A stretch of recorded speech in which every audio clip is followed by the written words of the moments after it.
The specific absorption rate, or SAR, for a cell phone measures the amount of radio frequency energy absorbed by the user's body when using the handset. Every cell phone emits RF energy. Different phone models have different SAR measures. Simply put, the SAR tells you basically how much power is absorbed by the body when you're holding a cell phone up to the side of your head. It's usually measured in watts per kilogram. And so we have some data here on the right giving the different SAR levels for various cell phones. Now, what we want to do is based on this sample data, what is the average? Can we estimate the average SAR for cell phones in general? Okay, we're going to do this two ways. One in which we assume we know the population standard deviation, and one in which we don't know the population standard deviation. Now, question number one is, before we do any calculations, since we're doing a confidence interval estimate, which confidence interval would you expect to be larger? The one where we know sigma, where we know the population standard deviation, or the one in which we don't? Well, if we don't know the standard deviation, that means there's two unknown parameters floating around. There's the population mean and the population standard deviation. So if we don't know sigma, if we don't know the population standard deviation, we're going to be less confident in our results.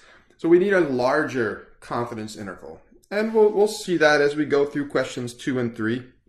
In question 2, we're going to assume we do not know the population standard deviation. And this is usually the case. Almost always, if we don't know the population mean, then we don't know the population standard deviation. So I'd say 99% of the times, in reality, we don't know sigma. And to account for that extra unknowns, we don't know, so we know we could figure out the sample mean, and we could figure out the sample standard deviation, but we don't know the population mean, and we don't know population standard deviation. So to account for that extra unknown, we don't use the normal distribution, we use the t-distribution. And the t-distribution allows us to account for more error inherent in the system. And I went through an explanation of this in my previous video where I went through the topic. Excuse me. Okay, so let's get rid of this. Our formula for margin of error, if we don't know sigma, so in both cases we have a margin of error, and in both cases it's the margin of error, as always, is equal to the critical value times the standard error. And so our critical value here is t alpha over 2, and that's multiplied by s, the sample standard deviation, divided by the square root of n.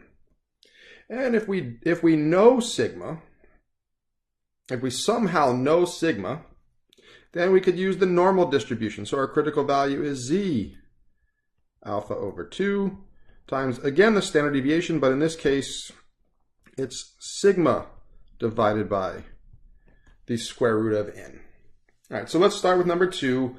What is our critical value? What is the margin of error? And then we'll use those to come up with our lower and upper bounds for the confidence interval estimate. Okay, so let's start over here. Yellow is given in the problem. So we have a 95% confidence.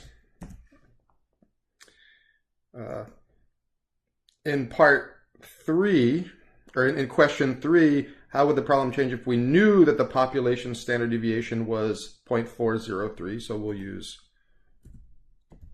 0.403. And n is the number of values we have in our sample. Okay, so there's 30 values here, So n is equal to 30. Okay, so we're going to need for problem 2, we're going to need x bar and s, the sample mean and the sample standard deviation. So let's start with sample mean equal average. And we're taking the average of these numbers. I'm just going to click and drag to select them all. Okay, so equal average K2 through M11. All right. So that's our point estimate. Now the sample standard deviation equal STDEV dot S. Again, we're using the same data.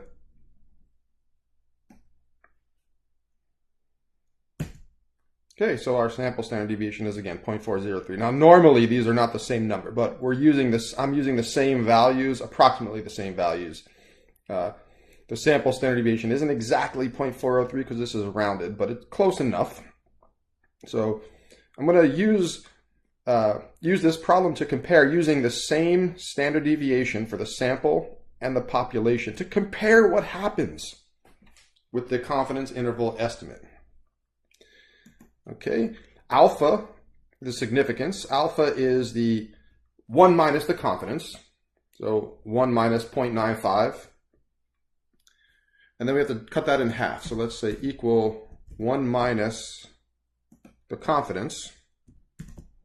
And then we'll divide that by 2. So we should get 2.5% or 0.025. And we know for these confidence interval estimates, the degrees of freedom is equal to, in this case, 29 or n minus 1. Now, degree of freedom is not always n minus 1, but in this case it is. When we talk about hypothesis testing, we'll talk about other cases where the degree of freedom is calculated a different way. Okay, so for number 2, now we're using the t distribution. So the t values are on the horizontal axis. So this is for number 2. The t values are on the horizontal axis. So this would be a t value of 0. And we have a critical value here, and then a critical value here. It's positive and negative of the same number. And we're given that the confidence level is 95%. So the other 5% is split between the high end, or maybe we could sort of think about this as the likelihood of being wrong because our estimate is too large. So we have 2.5% chance of an overestimate and 2.5% chance of an underestimate. So that accounts for the whole 100%. 95 in the middle, 2.5 on the right, 2.5 on the left.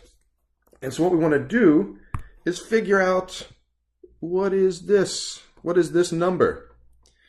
Okay, and for that, I'll use the t dot inv, the inverse of the t distribution function. All right, and so with this function in Excel, we need the cumulative area to the left, not just the 95 in the middle, but we need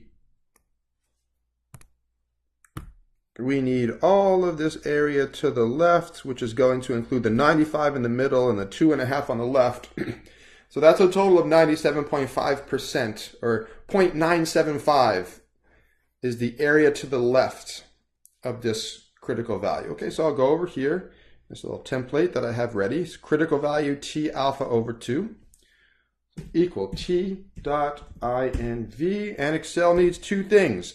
The probability, which remember, probability means area, and area to the left specifically, and the degrees of freedom. So the area to the left is the confidence in the middle, that's the 0.95, and the alpha over 2 on the left, so that should be 0.975. Now I could type in the number 0.975, or I could go by the locations, and that's the confidence plus the alpha over 2. The reason I like going by location is because if there's a different problem, all I have to do is replace the numbers in these 3 yellow boxes, and everything in blue will be updated and changed based on the new information.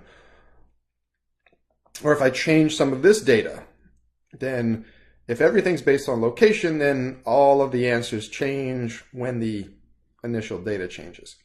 All right, and then the degree of freedom we have right here is the 29 in cell B22. All right, so we get a critical value of 2.045. And now if we know, and I'm going to sort of bounce back and forth between problems 2 and 3. So let's do the critical value for both. I'm expecting, based on our discussion on number 1, I'm expecting a smaller critical value for number 3. We still have the same values. We still have the same 95% confidence, 2.5% on the right, 2.5% on the left. Now remember, this is, each of these 2.5% is the alpha over 2. And again, we have critical value here and the negative of that number over here. So again, doing the same thing. We want to know this number. So there is 0.975 is the area to the left. And we'll use the norm. Because remember, if we know sigma, we use the normal distribution. So norm.s.inv.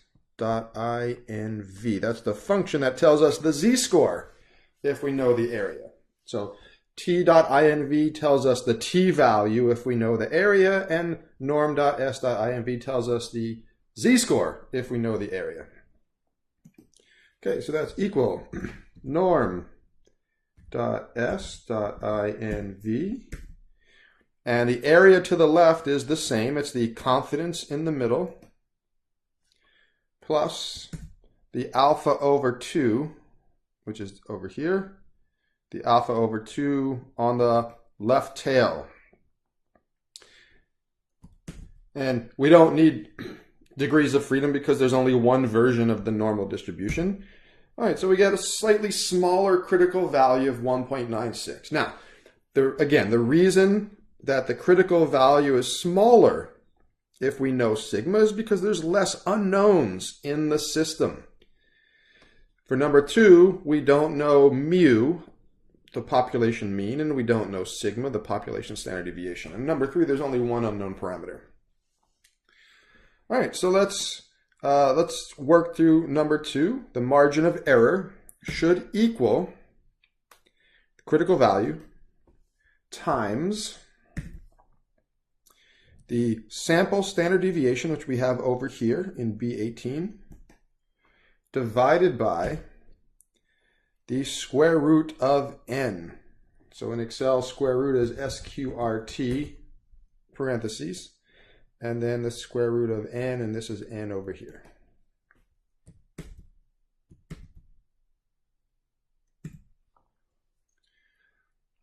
All right, so that's, in Excel, that's E17 is the critical value, B18 is the sample standard deviation, and B21 is the sample size. All right, looks good. And so our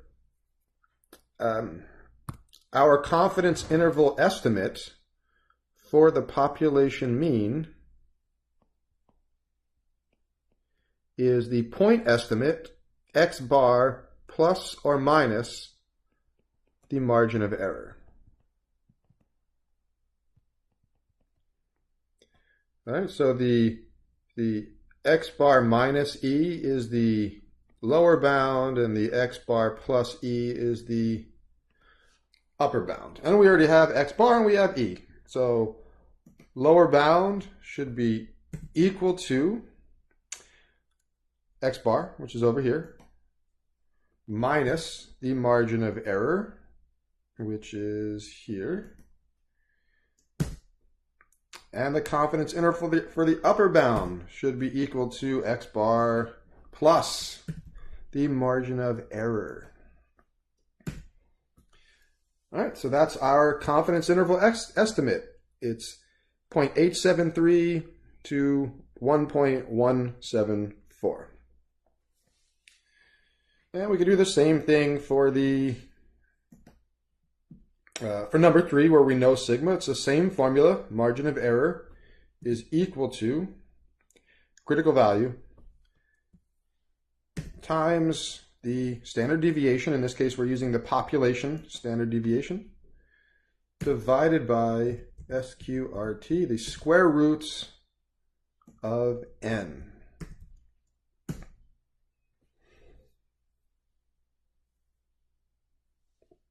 And again, the lower and upper bounds for the confidence interval estimate are the same as whether or not we know sigma or not. So the lower bound is equal to x bar minus e, sample mean minus margin of error, and the upper bound is equal to sample mean plus margin of error. All right, so usually we get a slightly smaller,